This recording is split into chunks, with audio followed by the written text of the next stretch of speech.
Oi, pessoal, tudo bem? Meu nome é Larissa Rodrigues, eu estou no sétimo semestre de medicina lá no Uniceup, aqui em Brasília, e eu vou conversar um pouquinho com vocês hoje sobre os principais distúrbios alimentares. Bom, então aqui eu coloquei seis, né, dos que a gente vai abordar, e vamos começar a falar um pouco mais por cima desses quatro primeiros, e aí a gente vai conseguir aprofundar um pouquinho mais na anorexia e na bulimia. Então, vamos lá. Cerca de 10 milhões de pessoas, né, vão sofrer desse tipo de transtornos alimentares no Brasil. Então, a gente vê que é muita gente, realmente muita gente tem transtorno alimentar. Então, tá aí a importância, né, da gente falar um pouquinho desses temas. Então, o que que são, né, distúrbios alimentares? Eles também podem ser chamados, né, de transtornos alimentares. E basicamente vai ser um conjunto de síndromes clínicas, né, psiquiátricas. Então, é um tipo de doença que vai ter essa perturbação e alteração desse comportamento alimentar da pessoa. Normalmente, assim, a maioria deles vai ser mais comum no sexo feminino, lembrando que também acomete o sexo masculino, só que é mais comum no feminino. Tem alguns fatores de risco, né? Então, normalmente, quem tem depressão, quem é etilista e quem é obeso, normalmente tem maior chance de desenvolver esses transtornos alimentares. Também parece ter alguma relação com fatores genéticos, mas ainda não está muito claro. Então, quem tem histórico familiar parece ter uma relação, né? Parece ter uma maior chance, mas ainda não é uma coisa muito estudada. Também é mais comum em adolescentes, principalmente entre 13 e 19 anos. Então, vocês que estão aí no ensino médio, tem que ficar de olho, porque é uma coisa que acontece muito. Então, o primeiro transtorno alimentar é o pica. Calma, gente, não ria, eu vou explicar para vocês o que é isso. Mas aí a gente consegue ver algumas imagens e a gente começa a ter uma noção do que é. Então, basicamente, o pica, a pessoa ela vai ter vontade de comer coisas que não têm valor nutricional, né? Então, ele também pode ser chamado de picacismo. E essa ingesta desse conteúdo que não tem valor nutricional vai acontecer por pelo menos um mês. Tem que ficar atento a esse tempo de duração, porque às vezes a pessoa tem uma vontade passageira, por exemplo, no caso da grávida, então tem que ficar de olho nesse tempo. Também não pode ser explicado por nenhuma outra causa gastrointestinal ou nenhuma outra causa cultural, por exemplo. E a pessoa ela vai ter vontade de comer, por exemplo, o gelo, o tijolo, igual a gente viu nas fotos anteriores, né? É só importante falar que as pessoas que têm esse transtorno pica, eles não vão ter aversão a outros tipos de comida. Então, eles vão comer comida normal, mas eles também vão ter vontade de comer essas comidas mais estranhas, que na verdade não são comidas. O segundo tipo de transtorno que a gente vai falar é o transtorno de ruminação. Então, até coloquei uma vaquinha para a gente conseguir lembrar dos animais ruminantes, né? Que acontece basicamente, né? A gente vai engolir o alimento e faz a regurgitação dele, volta ele de novo, repetidamente. E mais uma vez, a gente fala de novo aí que não pode ter nenhuma outra explicação, principalmente gastrointestinal, né? Esse alimento ele pode estar parcialmente digerido, a pessoa pode não ter náusea, não ter enjoo, enfim. O terceiro tipo de transtorno é o transtorno alimentar restritivo, ou também chamado de transtorno alimentar evitativo. Então, a pessoa ela vai basicamente se esquivar, né, ou se restringir dessa ingesta alimentar. Então, essa pessoa ela não vai cumprir a demanda do corpo dela, então vai ter um baixo valor nutricional. E aí isso pode gerar, por exemplo, um peso muito baixo, inadequado, a deficiência nutricional, então essa carência de nutrientes. Também pode gerar, né, em casos mais graves, a dependência da nutrição integral, até mesmo parenteral, e também pode ter alterações no funcionamento psicossocial. Lembrando, mais uma vez, vocês vão ficar cansados de ouvir isso, mas não pode ter nenhuma explicação de outro transtorno mental ou outra condição. Falando agora sobre o nosso quarto tipo de transtorno, o transtorno de compulsão alimentar. Então, aí o próprio nome já diz, a pessoa ela vai ter uma compulsão por comer. Então, ela vai ter essa ingesta em grandes quantidades, né? Mais do que o esperado num curto período de tempo. E ela vai ter essa sensação de falta de controle. Nossa, comi demais. Foi uma coisa com uma vontade, assim, incontrolável. Então, assim, só para a gente, né, deixar isso bem claro, a gente tem que olhar o contexto que está acontecendo. Porque, por exemplo, a pessoa vai para um rodízio. É normal todo mundo aumentar a ingesta alimentar num curto período de espaço de tempo. Então, o que que vai acontecer? Tem que descartar, né, a situação que a pessoa está. Se for uma coisa justificável, então não se aplica ao transtorno de compulsão, né?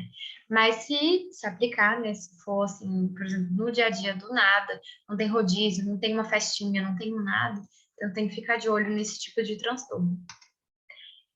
Só para falar, né, tá um pouquinho mais ligado a pessoas obesas. Então, cerca de 30% das pessoas obesas vão ter esse tipo de transtorno, ou seja, é um número muito alto, é praticamente um terço, né? Então, a gente consegue ver o perfil da pessoa, né, aí.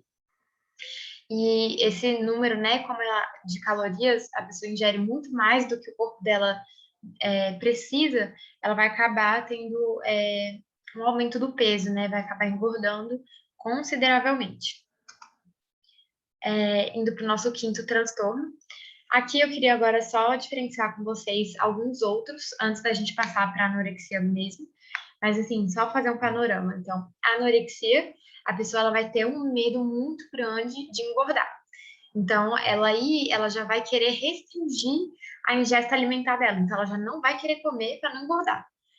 Normalmente, né, tá ligada com essa distorção aí de imagem. Então, a pessoa, ela já tá muito magra, ela se olha no espelho e se acha muito gorda. Então, ela vai restringir as comidas, não vai querer comer nada, igual essa segunda foto aí. Já no caso da bulimia, por exemplo, a pessoa ela vai comer excessivamente e aí ela vai se culpar por isso e vai usar meios que, na verdade, não são apropriados, né, para tentar emagrecer. Então, para evitar esse ganho de peso. Esse é o caso da bulimia. Então, a diferença principal é que na anorexia a pessoa não vai chegar a querer comer, ela vai querer não comer nada, ficar em jejum. E a bulimia já é o contrário, a pessoa come e aí ela quer depois se punir. Então, às vezes ela vai vomitar, vai usar laxante, a gente vai falar um pouquinho mais para frente. E só para falar de mais dois tipos de transtorno que a gente tem a ortorexia, então mais uma vez, ortorexia, que basicamente a pessoa ela vai ter uma obsessão muito grande por se alimentar de forma saudável. Então ela vai querer só comer, por exemplo, verdura e legumes, só assim. E também vai ser mais comum em mulheres, né, nesse caso. Então ela vai ter uma restrição de alguns tipos de alimentos específicos, né, em torno desse corpo perfeito.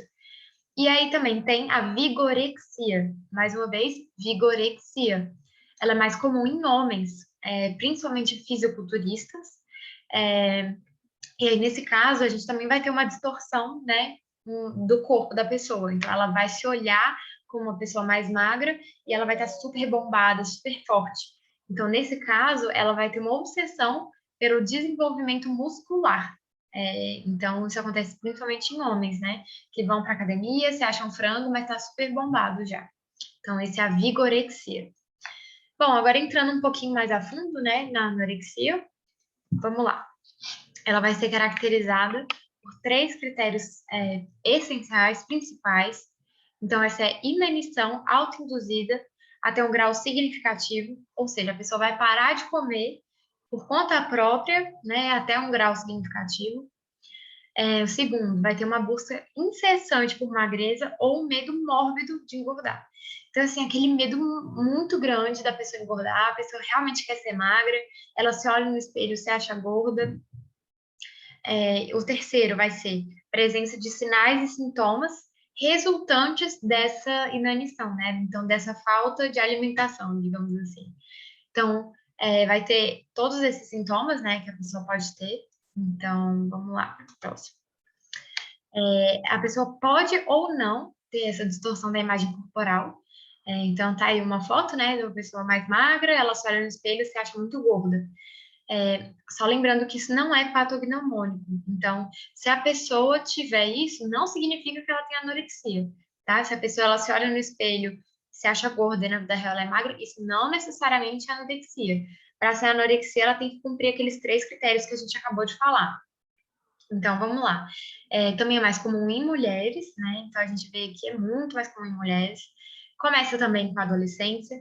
E ela vai estar mais ligada a algumas profissões que elas vão requerer esse nível de magreza extrema. Então, por exemplo, no caso das modelos, a gente sabe que esse padrão está mudando um pouquinho agora, né? Mas até um tempo atrás, as modelos todas tinham que ser muito magras. Bailarina também. Então, assim, olhando para isso, a gente consegue ver uma certa rigidez. Então, a anorexia, ela vai ser mais presente em pessoas que vão ter essa família mais rígida, que vão ser mais perfeccionistas. Às vezes, a mãe, ela já é mais magra, tem um corpo esbelto, e ela vai cobrar esse tipo de padrão de corpo na filha também, por exemplo. E aí, ela pode ser classificada em 2 tipos principais, que vai ser a anorexia nervosa restritiva, que vai ter essa redução, né, da ingesta alimentar e a perda de peso. E também pode ter anorexia nervosa com compulsão alimentar purgativa. Então, a pessoa vai fazer a dieta e a compulsão alimentar em seguida, né, esse comportamento purgativo. Muitas vezes o paciente ele vai evitar comer na frente da família, então ele vai querer comer sozinho. Realmente, às vezes, ele esconde comida pela casa, isso é muito comum. A pessoa também pode ter diversas complicações, então tem a hipercortisolemia, que é o aumento do cortisol, supressão da função tiroidiana, então a pessoa às vezes vai ficar com sono muito diferente assim, do normal, amenorreia, que a pessoa vai parar de menstruar, né, no caso das mulheres, também pode ter diversas alterações bioquímicas, aqui no início a gente falou de alguns outros, né, então pode ter também a redução, né, redução severa da gordura corporal. Também pode ter alopécia, que é essa queda de cabelo exagerada, osteopenia, que é essa diminuição da densidade dos ossos, né, dos ossos. Então, assim, tem diversos sintomas que a gente pode ver, né, diversas complicações. Pode também ter a redução da libido, um atraso psicossocial, enfim, diversas outras manifestações, né, que vão cometer aí os vários sistemas do nosso corpo. Então, qual que é a principal complicação da anorexia? A pessoa ela vai buscar cada vez mais ser magra, ser magra, ser magra, vai restringir essa alimentação dela cada vez mais, até ela começar a perder muito músculo, muito músculo. Então, ela vai ficar muito magra. E aí, a gente sabe que o nosso coração, ele também tem músculo, né? O nosso miocárdio.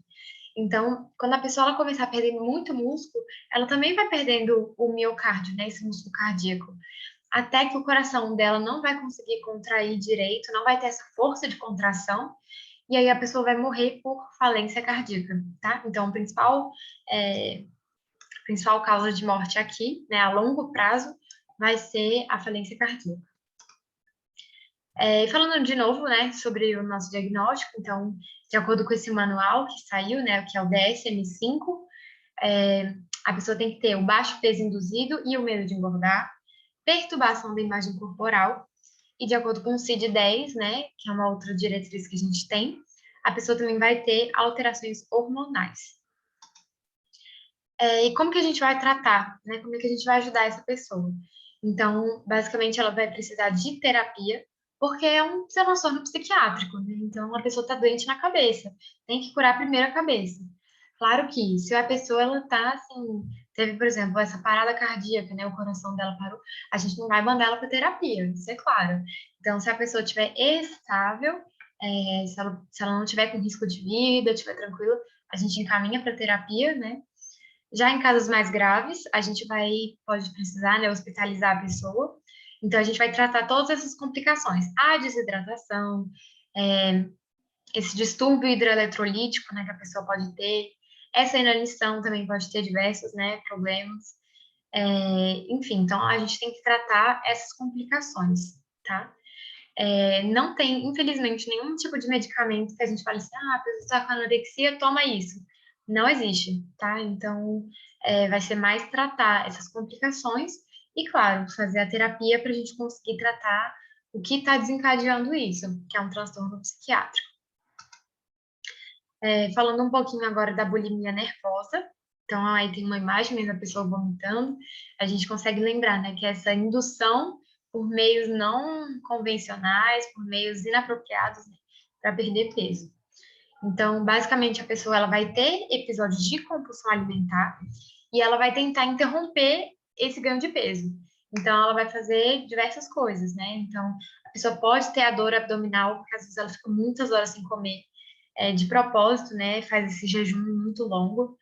Pode ter náuseas e vômitos induzidos. Inclusive, é muito comum a gente ver, né, as pessoas enfiarem a escova de dente, enfiarem também o cabo da escova de cabelo, enfiar o próprio dedo, enfim. Então, esse ato de você vomitar, né, ele vai estar diminuindo esses sintomas, né, dessa flatulência, desse inchaço abdominal, porque ele vai liberar alguns hormônios. Então, vai liberar endorfina, né, que vai ter essa sensação de prazer depois de vomitar.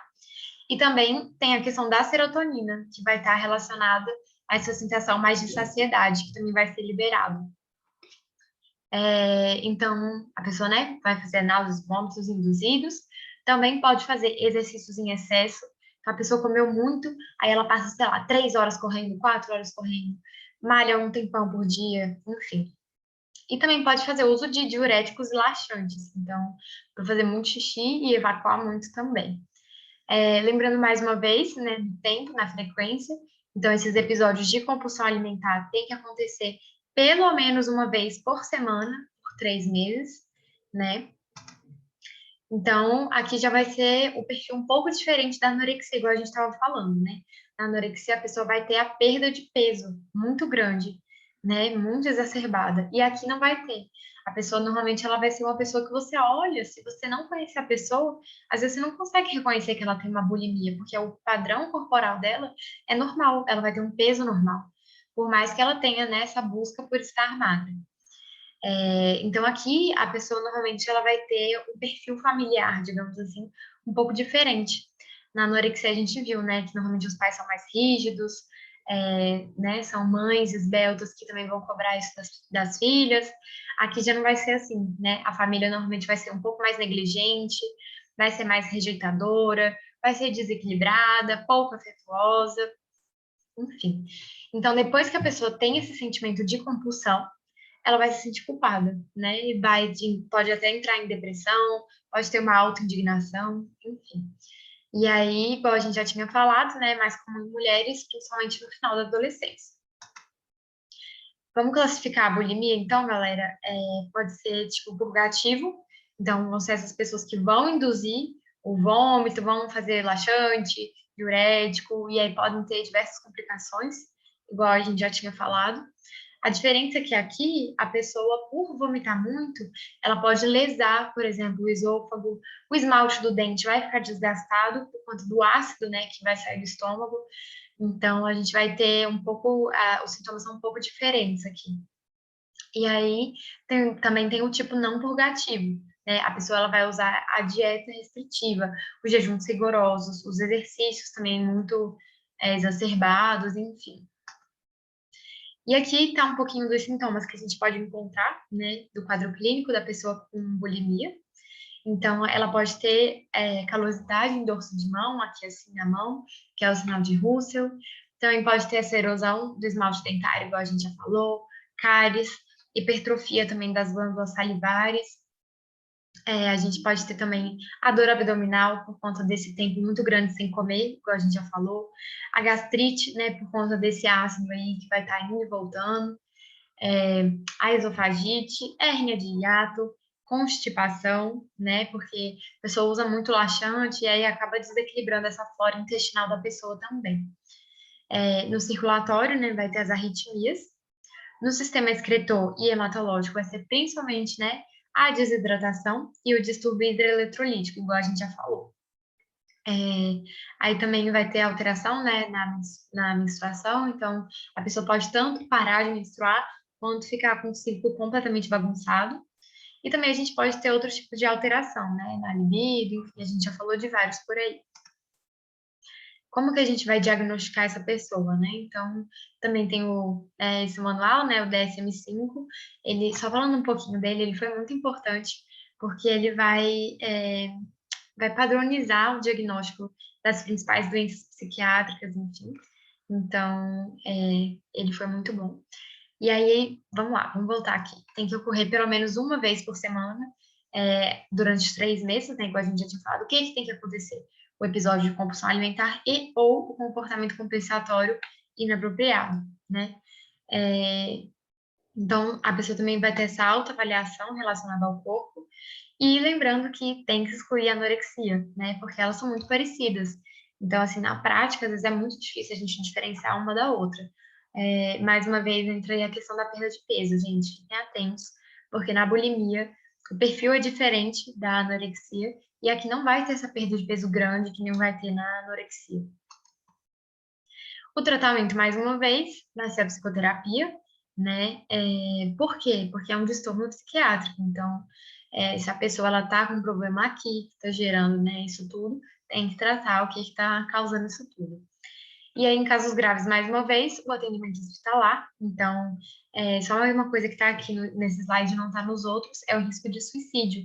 Que, na verdade, isso está como em todos os transtornos alimentares, né? A pessoa, ela se sente muito culpada, às vezes muito julgada pela sociedade, e isso acaba aumentando muito, tá, galera? O risco de suicídio. E aqui, ao contrário da anorexia, né, que não tem remédio mesmo, aqui a gente pode usar algumas coisas, então a gente pode usar alguns medicamentos, né? Então, tem o ISRS, que são os inibidores seletivos de recaptação de serotonina, né? Que vai ser, por exemplo, a fluoxetina, exatamente por conta daqueles hormônios que eu tinha falado para vocês de recompensa, então essa sensação de saciedade, essa sensação de prazer pode vomitar, então aqui a gente vai conseguir controlar isso. Os antidepressivos tricíclicos, então a imipramina e a desipramina também a gente pode usar. E também tem os IMAL. O que que é IMAL? Inibidores da monoamina oxidase, tá? Então a gente também pode usar. Bom, aqui estão as referências que eu usei. Vocês podem aí entrar depois. E é isso, gente. Muito obrigada. Espero que tenha ajudado vocês. Me coloco à disposição também para qualquer coisa. E boa sorte para todo mundo aí na Olimpíada, gente. É isso.